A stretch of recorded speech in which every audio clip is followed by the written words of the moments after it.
गुरुवर, मैं जानना चाहता हूँ कि मृत्यु सबकी लिखी हुई है। तो भगवान श्री कृष्ण ने गीता जी के 8वें अध्याय में कहा है कि शुक्ल पक्ष में गया हुआ व्यक्ति दोबारा नहीं जन्म लेगा। नहीं कृष्ण ऐसी पक्ष वो केवल उत्तरायण, दक्षिणायन, कृष्ण पक्ष, शुक्ल पक्ष, इन विधानों का वर्णन किया गया है कि जो योगी, वो सबके लिए थोड़ी है कि तुम पापाचरण करो, शुक्ल पक्ष में मरो, उत्तरायण में मरो तो भगवत प्राप्त हो जाओगे, सीधे नरक जाओगे। उसमें उत्तरायण और शुक्ल पक्ष कुछ नहीं करेगा। समझ रहे हो हमारी बात? वहां कहा जा रहा है कि यदि योगी जो चित्त वृत्ति को निरोध करके संसार से प्रभु में लगाता है, फिर अगर ऐसे ऐसे संयोग होते तो ब्रह्मलोक को जाता है, वो ऐसी ऐसी गति को प्राप्त होता है। अगर कोई भजनानंदी कृष्ण पक्ष में मरे, कुदिन में मरे, जिसका कोई महत्व नहीं तिथि के, ऐसी कुतिथि में मरे तो जानते हो कहा जाएगा? वो सीधे भगवान के आ जाएगा। और खूब पाप करता रहा है, एकादशी को मरे और उत्तरायण में मरे और शुक्ल पक्ष में मरे तो भगवत प्राप्ति हो जाएगी? क्या नहीं होगी? भगवान वहां विधि का, विधान का, जो सद्यो मार्ग मुक्ति का है, उसका क्रम वर्णन कर रहे हैं। ऐसा थोड़ी कि कोई भी पापी आदमी उत्तरायण में मर जाएगा तो भगवत प्राप्त हो जाएगा। अभी उसकी तुमने व्याख्या समझी नहीं है। महाराज जी, योगी बोलते हैं कि योगी जब सही समय नहीं आता है तब तक वो अपने आप को रोके हुए रहता है। ये केवल भीष्म पितामह के लिए है, सबके लिए थोड़ी है।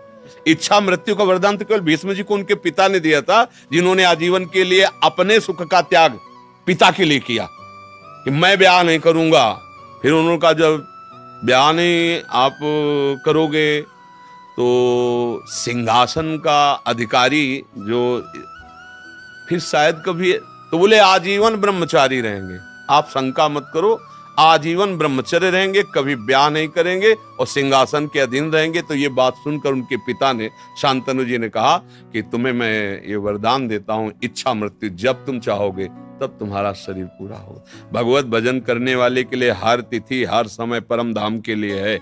कबीर दास जी ने एक वचन में कहा था कि यदि काशी में मरने से मुक्ति होती तो जीवन भर राम राम जो रटा भगवान नाम जपा, उसका महत्व क्या? मैं ऐसी जगह शरीर छोड़ूंगा, फिर देखूं मुझे परम धाम जाते हैं कि नहीं जाते। हमारे पास नाम है, हमारे पास भजन। भजनहीन जीवन से कभी किसी का कल्याण नहीं हो सकता, चाहे जिस तिथि को शरीर छोड़े, चाहे जैसी भावना में रहे।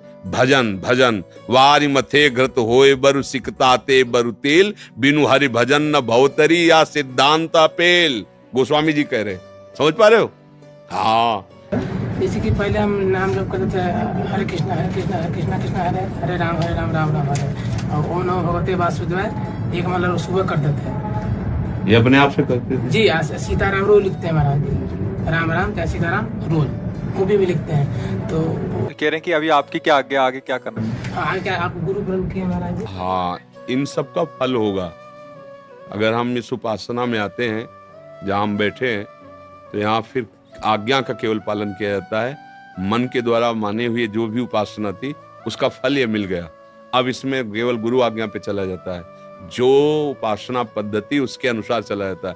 जैसे चल रहे हो वैसे चलते रहो, सत्संग सुनते रहो, जो अच्छा लगे स्वीकार करते रहो। लेकिन गुरु बना करके फिर मनमानी आचरण ना तो सांसारिक कर सकते हो ना भागवतिक कर सकते हो। इसीलिए जल्दी गुरु नहीं बनाना चाहिए।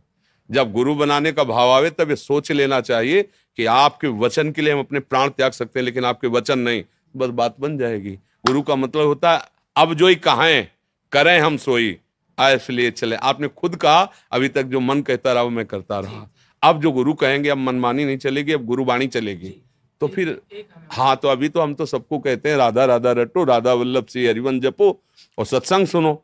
और जब फिर आगे संस्कार श्री जी करवा देंगे शरणागति का, तो अपने आप आपको पता चल जाएगा मंत्र उपासना पद्धति। महाराज जी इसी की माला करो, राधा वल्लभ श्री हरिवंश राधा वल्लभ। रजनी जी सहारनपुर से। राधे राधे महाराज जी।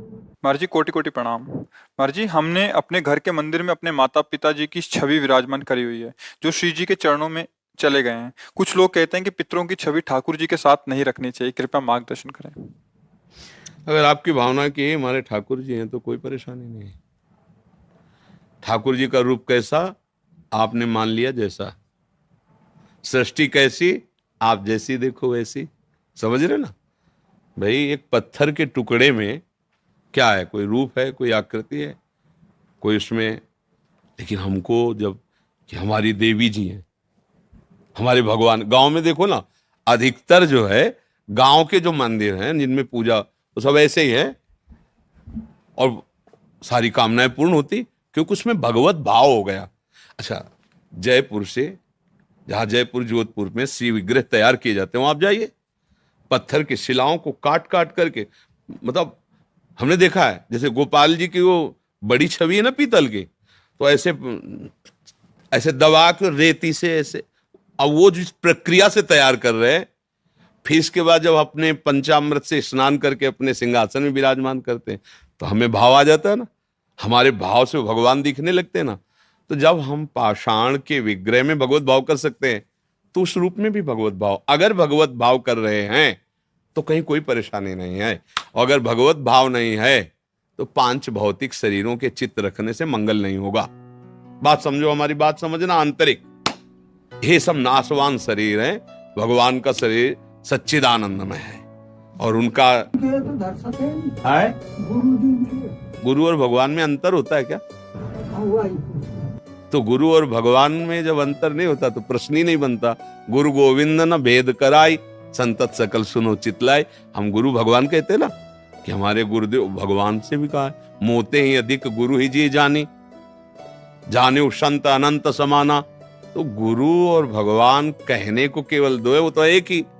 अगर हम किसी 5 भौतिक शरीर में केवल यही भाव रखते हैं कि ये हमारे माता पिता ही केवल हैं, तो भगवान के सिंहासन में ना रखो, कमरे में लगा लो, देखते रहो। और अगर ये है कि ये मंदिर है माता पिता का जो रूप, इसके अंदर भगवान बैठे हुए, तो वहीं भगवान का साक्षात्कार हो जाएगा। अलग से फोटो भगवान की विराजमान करो या ना करो, हमारी बात समझना।